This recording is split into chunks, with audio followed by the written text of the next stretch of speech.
गोंडा में आयोजित प्रतिभा सम्मान समारोह के दौरान पूर्व सांसद बृजभूषण शरण सिंह ने कांग्रेस नेता राहुल गांधी पर तीखा हमला बोला है।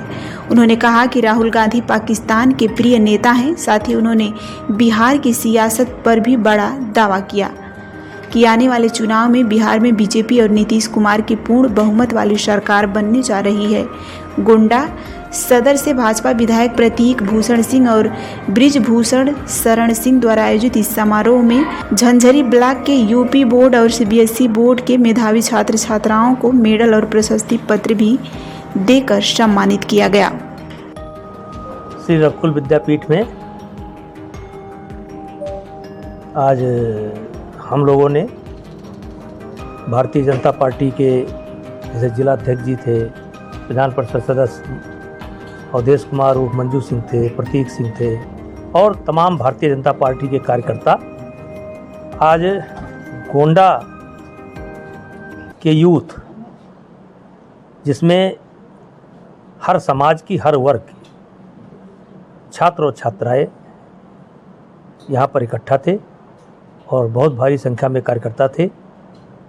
बहुत अच्छे माहौल में जगत गुरु स्वामी दिनेशाचार्य जी महाराज के द्वारा जन्मदिन का केक काटा गया और एक बहुत अच्छा उद्बोधन दिनेशाचार्य जी का मोदी जी के संबंध में हुआ और गोंडा के युवा छात्र छात्राओं को बताया गया कि मोदी जी की जीवनी को पढ़ो, क्योंकि आज तीसरी बार वो भारत के प्रधानमंत्री हैं और उम्मीद है कि सबसे लंबे कार्यकाल के प्रधानमंत्री रहेंगे। लेकिन वो आते कहाँ से हैं? एक बिल्कुल सामान्य परिवार से आते हैं निकल करके। और आज राष्ट्र ही नहीं, दुनिया के महत्वपूर्ण लोगों में से उनकी गिनती होती है। इसलिए हम लोगों ने गोंडा के छात्र और छात्राओं को कहा है कि मोदी जी की जीवनी को पढ़ो और उससे प्रेरणा लो। यही कुल मिलाकर ये कार्यक्रम। देखिए, विपक्ष अपना काम कर रहा है, लेकिन विपक्ष को यही ज्ञान नहीं है कब क्या करना चाहिए। यही ज्ञान हो जाता तो विपक्ष के लिए अच्छा हो जाता। देखिए, एक तो राहुल गांधी का बयान पाकिस्तान में बहुत सुना जाता है।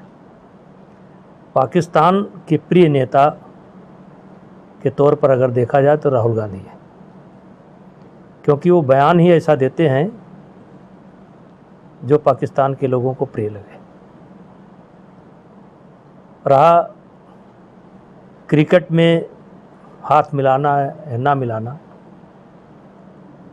एक तो यही विपक्ष के लोग हैं जो पहले सवाल खड़ा करते थे कि भारत को नहीं खेलना चाहिए, जबकि खेल का एक प्रोटोकॉल है।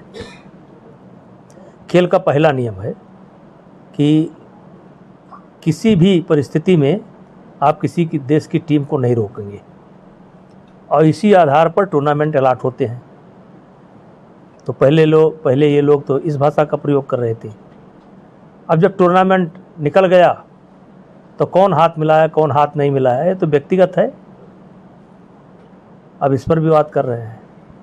नेताजी, जिस तरह से ऑपरेशन सिंदूर को लेकर के हो हल्ला आया हुआ है, लेकिन अब इशाक डार जो कि वहाँ के गृह मंत्री और डिप्टी प्राइम मिनिस्टर भी हैं, उन्होंने कबूल किया है कि भारत अपनी शर्तों पे जो है सीज फायर किया, ना कि इसमें कोई अमेरिका का दखल। तो ये नया मोड़ जो आया है पाकिस्तान की तरफ, अगर भारत कहीं कमजोर दिखाई पड़ रहा होता, उस दौरान अगर कोई भारत कमजोर दिखाई पड़ रहा होता किसी भी स्थिति में, तब तो ट्रंप का बयान एक वाजिब लगता है। मान लो ट्रंप ने सलाह दी, आज मोदी जी भी सलाह देते हैं, यूक्रेन को सलाह देते हैं, रसिया को सलाह देते हैं, इजराइल को सलाह देते हैं, हर देश सबको सलाह देते हैं, लेकिन मानना ना मानना उस देश का काम है। तो ये भारत का स्वतंत्र निर्णय था और हमने 62 की तरह समझौता नहीं किया है, हमने 72 की तरह समझौता नहीं किया है कि 92,000 सैनिक आप खिलाए पिलाए 6 महीने और बिना शर्त आपने छोड़ दिया। ये लोग किस मुंह से बात करेंगे? लेकिन जिस कॉन्टेक्स्ट में आपने कहा कि राहुल गांधी को पाकिस्तान में बहुत प्रिय माना जाता है, तो राहुल गांधी तो उसी पिच पर बैटिंग कर रहे थे कि पाकिस्तान उधर से उनको नो बॉल फेंके जा रहा था और ये हिट मारे जा रहे थे। राहुल गांधी लगातार सेल्फ गोल कर रहे हैं। जब से वो राजनीति में आए सेल्फ गोल कर रहे हैं। अगर सेल्फ गोल न करते होते तो इस देश की सेना पर सवाल न उठाते। मोदी जी ने कहा नया भारत परमाणु धमकी से नहीं डरता, हम घर में घुसकर मारते हैं। ऑपरेशन सिंदूर में हमारे जवानों ने पाकिस्तान को घुटनों पे लाते। इसमें नई बात क्या है? इसमें तर्क वितर्क कहाँ से आता है? ये तो करके दिखाया ना, 3 बार करके दिखाया। मानने को कहाँ तैयार है? अब कौन माने या ना माने, हमसे क्या मतलब कौन मान रहा है कौन नहीं मान रहा है? अब उनको हम कहाँ मनाए पाएंगे?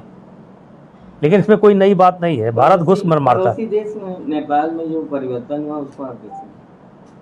मेरी बहुत विदेश के बारे में मेरी बहुत अच्छी जानकारी नहीं है। अच्छा, तो बिहार की बात कर लेते हैं। वही पप्पू यादव जो अभी तक बुराई करते थे, आज वो मोदी जी की तारीफ कर रहे हैं मंच से। क्योंकि अब चुनाव करीब है, तो आप किस तरह देख रहे हो? और बिहार चुनाव पर आपकी क्या राय है? पूर्णिया की धरती पर देखिए, बिहार चुनाव में मैं भारतीय जनता पार्टी और नीतीश गठबंधन की पूर्ण बहुमत की सरकार देख रहा हूँ। और आप जानते हैं कि जो मैं देखता हूँ वो सत्य होता है। तो कहीं ये लड़ाई में नहीं है। हाँ, चर्चा में थोड़ा थे, लेकिन जब कांग्रेस के मंच से मोदी जी के स्वर्गीय माता जी का आलोचना हुआ तो ये देश को खल गया। और विशेष करके महिला वर्ग, जो हमारी माताएं हैं, बेटियां हैं, इनको खल गया। और इनकी बहुत बड़ी संख्या है। और वो बयान कहीं ना कहीं इनको ले डूबेगा। लेकिन विपक्ष यही कह रहा है कि अभी अब विपक्ष क्या कह रहा है भाई? हम लेकर खींचतान है, चिराग पासवान में भी और नीतीश कुमार जी। देखिए, यह हर चुनाव में होता है। अगर चिराग पासवान को आप मान लीजिए एक किनारे कर दीजिए, मांझी को एक किनारे कर दीजिए, तो क्या भारतीय जनता पार्टी के जो प्रत्याशी हैं उनको लेकर खींचतान नहीं है? 1-1 6 से 4-4 5-5 3-3 2-2 प्रत्याशी तो खींचतान रहता है। और जब टिकट डिक्लेयर होता है धीरे धीरे सब ठीक हो जाता है। बिहार के ही एक नेता हैं कि सेमो काफी दिन से गोदा में टिकी हुई है और उन्होंने 2 बच्चे मर गए। उस पर उन्होंने जब मीडिया ने सवाल किया, सेमो का बयान आपने सुना भी होगा। नहीं, हमने नहीं सुना। सेमो ने कहा